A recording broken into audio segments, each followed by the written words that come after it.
Bueno, vamos a introducirnos un poquito al mundo de las mediciones electrónicas.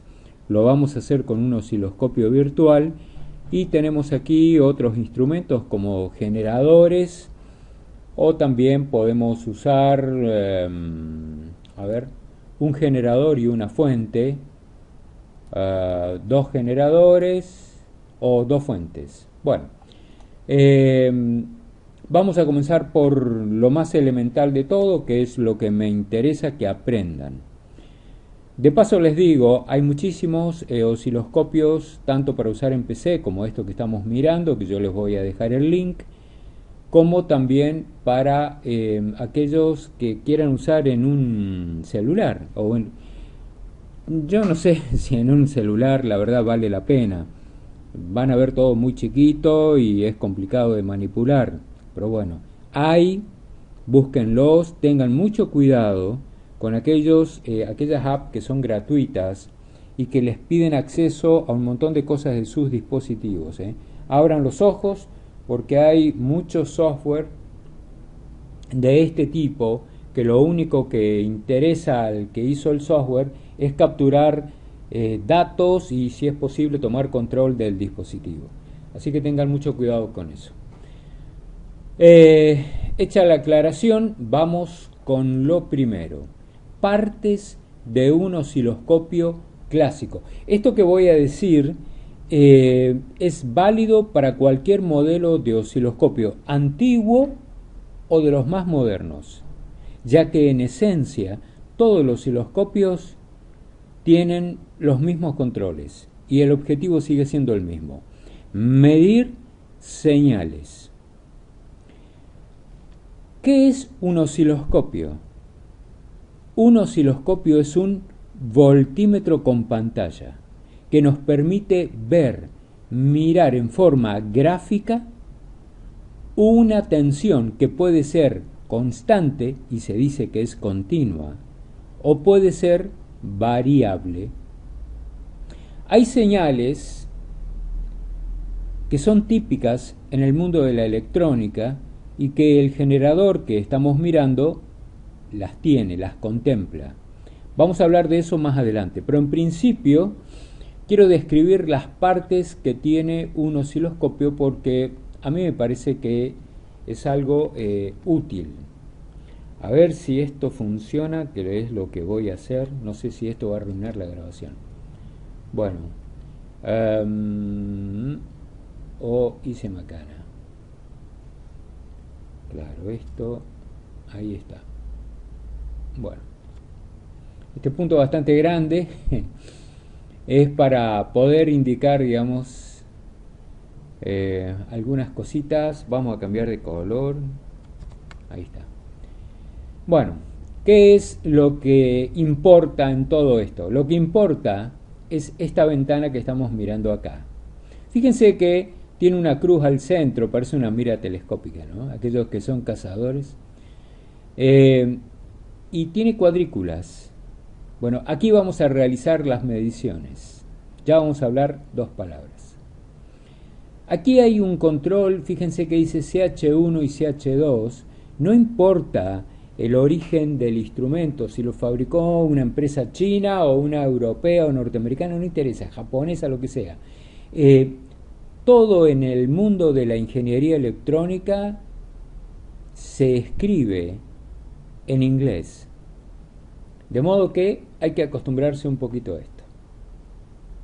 CH es por la abreviatura de canal. Aquí está de nuevo. CH1, CH2. Canal 1, canal 2. Los instrumentos que van a conseguir en el mercado, los más económicos, tienen un solo canal, es decir, pueden medir una sola señal. Lo clásico es que tengan dos canales, es decir, pueden medir dos señales al mismo tiempo.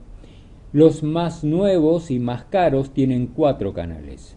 Bueno, la idea siempre es la misma: medir una señal, que habitualmente es una tensión, pero recuerden ustedes que si lo que quieren medir, por ejemplo, es una señal pero en realidad es una corriente, quiere decir que te deberán armar algún circuito electrónico para poder medir una corriente, pero verla en forma de tensión.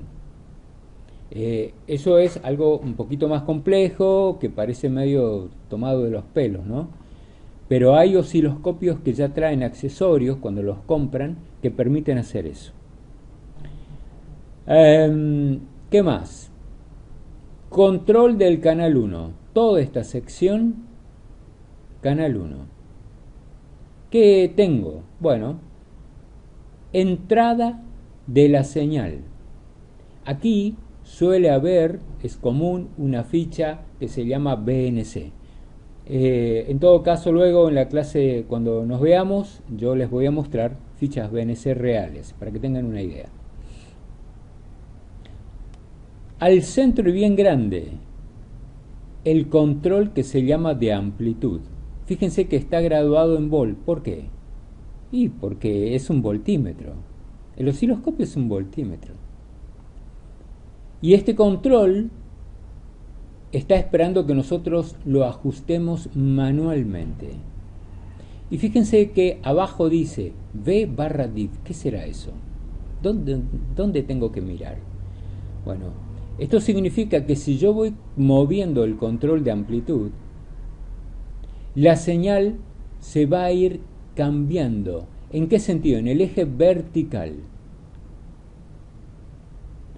De modo tal que el eje vertical es el eje de la tensión.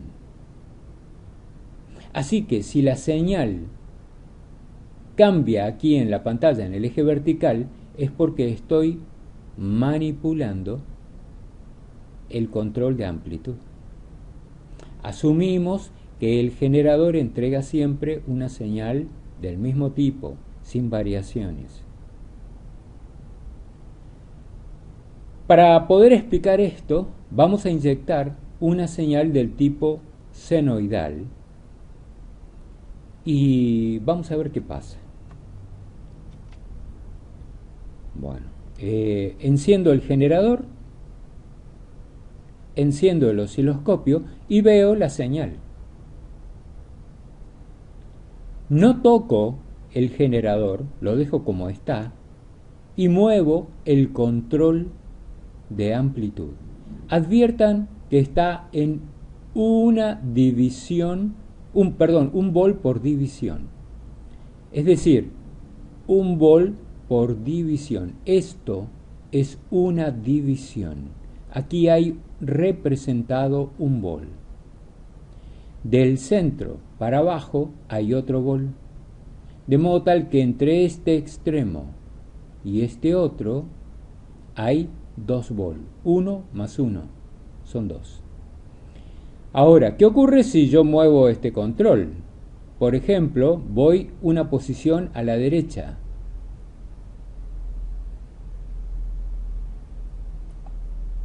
Y fíjense que ahí dice 0.5 volt por división, es decir, medio volt.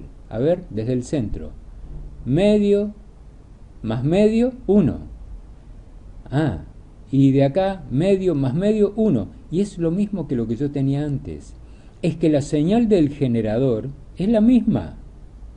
No ha cambiado. Porque yo no toqué el generador. ¿Y entonces por qué se agrandó? Porque el control de amplitud funciona como una lupa en el sentido vertical de la señal. Ahora, ¿qué pasa si voy para el otro lado?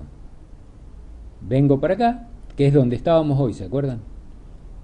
Y vengo una posición para acá. ¿Se achicó? ¿Y acá qué dice? Y dice 2 volt por división, 2. Así que entre el centro y este punto hay 2 volt. Pero la señal nuestra, ya hemos visto, dice acá el generador, es de 1 volt. Por eso es que está a la mitad. Bueno, se van a tener que convencer de esto jugando con este instrumento, porque es probablemente la mejor manera, ya que ustedes son estudiantes del siglo XXI. Cuando yo era estudiante esto no existía. y teníamos que aprender con los instrumentos reales. Esos instrumentos los teníamos en la facultad y era muy poco probable que un estudiante tuviera estos instrumentos en casa porque eran tremendamente caros. No había celular, no había internet, de modo tal que estas cosas, digamos, vinieron después. Así que aprovechen a jugar con esto y aprender, porque esto en otra época no había. Cambien el valor del control y vayan haciendo mediciones. Fíjense que allí dice aquí el instrumento 200 milivolt. Pregunta, expresado en volt, 200 milivolt es igual a ¿cuánto? Queda como tarea, no se los voy a decir. Vuelvo el control a 1 volt por división, a lo que estábamos hoy originalmente. Y ahora voy a cambiar el control de amplitud del generador. Y adviertan, cuando yo mueva el control de amplitud, fíjense lo que pasa con la señal, ¿no? Lo voy a generar en sentido horario y vean la pantallita acá también. Sí, van a tener que mirar varias cosas. Vamos a dejarlo en alguna cantidad, a ver si puedo. Bueno, ahí, más o menos. No es para decir... Y esto no se puede editar, así que es todo... Bueno, más o menos. Vamos a suponer que dice 3. ¿Bien? Entonces, como tengo el control de amplitud en 1 volt por división, cuento 1, 2, 3. Efectivamente, 3 volt. A esto se le llama amplitud de una señal o valor pico. Del origen, esta raya horizontal, hacia arriba, a esto, a ver que se lo voy a marcar con, si es que me acuerdo el comando, sí, pero vamos a achicar el punto porque si no, y creo que esto es así, a ver, ahí está, bueno, esa distancia es tensión pico o también llamada amplitud de una señal. Existe otro concepto en mediciones electrónicas que se llama tensión pico a pico. Y entonces voy a partir de aquí y voy a venir hasta acá abajo. Espero no pasarme. No llegué. Bueno, va hasta acá abajo. Tensión pico a pico. En esta señal, que es una señal simétrica, la tensión pico a pico es el doble de una tensión pico. Si acá tengo 3 voltios, tensión pico, ¿cuánto tendré en tensión pico a pico? Y el doble, 6 voltios. Esto es algo importante en mediciones electrónicas, ¿eh? Muy bien. ¿Qué más? Bueno, ¿qué otra cosa tiene este instrumento? Aquí hay un control que tiene abreviaturas ahí. ¿Qué será todo eso, no? Bueno, este control es conocido en la jerga como el control de acople. Yo no voy a entrar en detalles porque no quiero que se hagan un mundo con todo esto. Simplemente les digo que todos los instrumentos lo tienen y cuando ustedes midan va a depender del tipo de instrumento. Lo más probable que ustedes usen instrumentos de esta época que son instrumentos digitales. Yo tengo todavía acá en el laboratorio un instrumento del siglo pasado, tiene cerca de 40 años, es un instrumento de muy buena calidad, es un instrumento japonés, pero es un instrumento analógico. Y tiene, aquí en la pantalla no es una pantalla digital, sino que es una pantalla de tubo de rayos catódicos, un TRC. Y para que funcione correctamente hay que dejarlo calentar, o sea, que tome temperatura y entre en algo que se llama temperatura de régimen o de establecimiento, para que la medición sea confiable. Entonces, ¿qué es lo que se hace con un viejo de estos instrumentos? Estos instrumentos antiguos. Se los deja en GND. GND es la abreviatura de ground. Y van a ver que la raya se suele poner generalmente por arriba del cero. Aquí esto es una simulación y va a estar siempre ahí, no se preocupen. Y con este control que dice posición en Y, en el eje Y, se lo va moviendo, después se van a tomar unos mates, un café y vuelven, y solita la señal horizontal va a bajar y va a quedar. Entonces ustedes ajustan allí hasta que quede bien en el centro, respecto del eje vertical. De esa manera se aseguran la calidad de la señal. El control de acople lo pueden hacer en alterna o lo pueden hacer en continua. Es conveniente dependiendo de lo que van a medir, pero para lo que vamos a medir nosotros, que lo pongan siempre el control del OSI en continua, por si hay una componente de continuas metida junto con la señal alterna que estamos mirando. Yo no voy a explicar acá señal continua y alterna porque se me va a ir el tiempo y no quiero que eso suceda. Pero simplemente decirles que conviene que esté ahí. Con respecto a este instrumento, tiene, fíjense, un control que permite invertir la señal. A veces es útil en mediciones electrónicas, otras veces no.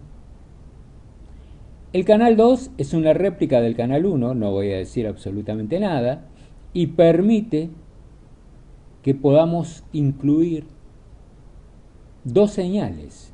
Por ejemplo, fíjense, voy a venir aquí, tengo dos generadores, enciendo el segundo y vamos a poner acá, ahí, o una señal cuadrada, sí. Dos generadores, si es que me deja, digo, medir, a ver si tengo que habilitarlo acá, acá. Fíjense, tengo la señal que teníamos originalmente del primer generador y tengo una señal cuadrada que tiene un volt de amplitud, y está superpuesta. Lástima que no se ve, digamos, con dos colores, porque esto tiende a representar instrumentos antiguos, como el que tengo yo, ¿sí? Yo voy a llevar unos instrumentos digitales chiquitos, dos osciloscopios, pero que no tienen los controles así, de esta manera, manuales, físicos, sino que es todo digital, es más complejo de usar. Pero bueno, ante el problema, digamos, sirve para hacer la medición, ¿no? Bueno, queda entonces para que lo investiguen. Finalmente, hay un control aquí muy importante que se llama control base de tiempo, y fíjense, dice tiempo por división. ¿Y esto qué es? Este control tiene relación en la pantalla con el eje horizontal. ¿Y eso qué significa? Fíjense, en este momento dice 1 milisegundo por división. Así que en el eje horizontal mido 1 milisegundo, 2 milisegundos, 3 milisegundos, 4 milisegundos, 5 milisegundos. Y ustedes dirán, ¿y esto para qué sirve? Bueno, todas las señales son una representación de un fenómeno físico externo. Y todos los fenómenos físicos se demoran un tiempo en desarrollarse. Nada es instantáneo. Nada se hace en tiempo cero. Eso no existe. Eso es en todo caso un concepto filosófico, pero no en física. Ni los fenómenos del tipo cuántico se desarrollan en tiempo cero. Todo demora un determinado tiempo. Voy a decir algo muy simple para que tengamos una idea.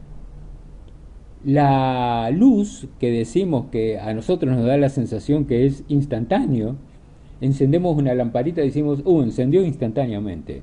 En realidad no, la luz desde que sale de la lámpara hasta que pega sobre la superficie de la mesa demora un tiempo en llegar. El problema es que nosotros, los ojos nuestros, no son capaces de detectarlo, pero se demora un tiempo. Hace unos meses, una de las sondas Voyager que fueron lanzadas en la década del 70 y que ha llegado al límite, porque ya han salido, una de ellas ya salió del sistema solar nuestro, no sé si las dos salieron, pero hay una que sí lo hizo. La cuestión es que llegó un momento en que para poder gobernar algo de lo que poco que le queda funcionando a esa nave espacial, se demoraba 1 hora en llegar la información a la nave. O sea, cuando de aquí se le daba una orden, demoraba 1 hora en llegar. ¿Sí? La Luna, nuestro satélite natural, está a 380.000 kilómetros de la Tierra aproximadamente, y la luz viaja a unos 300 y chirola de kilómetros por segundo. ¿Eso qué significa? Que aproximadamente se demora 1 segundo en llegar la luz que viene de la Luna, que es luz reflejada del Sol, a nuestro planeta. Y si nosotros mandamos una señal de radio, que es una señal electromagnética igual que la luz, también se demora 1 segundo y un poquito más en llegar a la Luna. Así que en física entonces nada es instantáneo, todo demora un tiempo. Y es por eso que este instrumento tiene en el eje horizontal la escala del tiempo. Y ustedes dirán, pero eso es muy chiquito. Milisegundos. La milésima parte de un segundo. Ya un segundo para el ser humano es un tiempo corto. Aquí estamos hablando de milésimas, porque en los circuitos electrónicos estas unidades son habituales. Es de lo más normal. Los instrumentos digitales, no este que tiene una representación de instrumento antiguo, analógico, los instrumentos digitales tienen escalas del orden del segundo, pero es porque los instrumentos digitales son computadoras y tienen memoria, por lo tanto, entonces se puede hacer ese tipo de medición. En los instrumentos antiguos eso era muy complicado. El instrumento tiene también una escala de microsegundos, es decir, la millonésima parte de un segundo, y ustedes dirán, pero eso es una cosa increíble. No, es normal. Es normal. Es más, el instrumento que tengo yo tiene otra sección, otra escala del orden del nanosegundo, 1 por 10 a la menos 9. Bueno, entonces, veamos ahora cuánto tiempo se demora esta señal senoidal en cumplir lo que se llama un ciclo. ¿Qué es el ciclo o período de una señal? Es el tiempo que una señal se demora en generarse en forma completa, hasta que se repite nuevamente. En la señal senoidal que estamos mirando nosotros, ese tiempo es de aquí. A ver, que me he pasado, no lo veo bien. Hasta ahí. Esto es un ciclo o período. Todo este tiempo, lo que aparece acá, es un ciclo o período. ¿Cuántas divisiones hay? 1, 2, 3, 4. ¿Qué dice el control? 1 milisegundo por división. O sea que tengo 1 milisegundo, 2 milisegundos, 3 milisegundos, 4 milisegundos. ¿Y esto para qué sirve? Para determinar la frecuencia. La frecuencia es igual a un ciclo dividido el tiempo que se demoró en generarse el ciclo. pero tiene que estar expresado en segundos. Es decir, 4 milisegundos expresado en segundos es 0.004. Esos son 4 milisegundos. 1 dividido los 4 milisegundos, es decir, 1 dividido 0.004, les va a dar 250. ¿250 qué? 250 Hz, que es lo que genera el generador. Hagan el cálculo con la calculadora para que verifiquen lo que les acabo de decir. De esta manera, entonces, se mide con un instrumento clásico o también con un instrumento digital. Lo que ocurre es que los instrumentos digitales de hoy día ya les escriben en la parte de abajo la medición en forma automática. ¿Tiene los controles? Sí, claro, tiene los controles. Pero ya escribe, o sea que como son computadoras ya hacen las mediciones automáticamente. Y ustedes dirán, pero si ya lo mide automáticamente, ¿para qué tiene los controles? Bueno, lo que ocurre es que hay señales que no son periódicas, como esta que estamos mirando. Periódica significa que se repite a sí misma. Son señales complejas y son señales que la computadora del instrumento no la puede medir o no la puede medir bien. ¿Por qué? Muchas veces porque no la puede trigar. Yo no voy a ahondar mucho en detalles, simplemente la técnica de trigado son técnicas que tienen todos los instrumentos, los antiguos y los nuevos, para poder dejar fija una señal y medirla correctamente en forma automática y también en forma manual. Bueno, hasta aquí digamos lo más elemental sobre mediciones. No quiero seguir extendiéndome con este videito porque se va a hacer muy largo. Jueguen ustedes con esto, busquen nuestras señales, cambien el control de frecuencia, cambien el control de amplitud. ¿Qué es el offset? Muevan el control de offset y vean lo que pasa. Jueguen con estos otros controles y espero que luego me hagan preguntas, muchas preguntas, y en función de las preguntas yo me voy a dar cuenta hasta dónde han ido. Medir es tremendamente importante y les digo algo que a mis alumnos les dije toda la vida. Un técnico y un ingeniero que no mide es un técnico y un ingeniero que adivina. Nos vemos en una próxima grabación.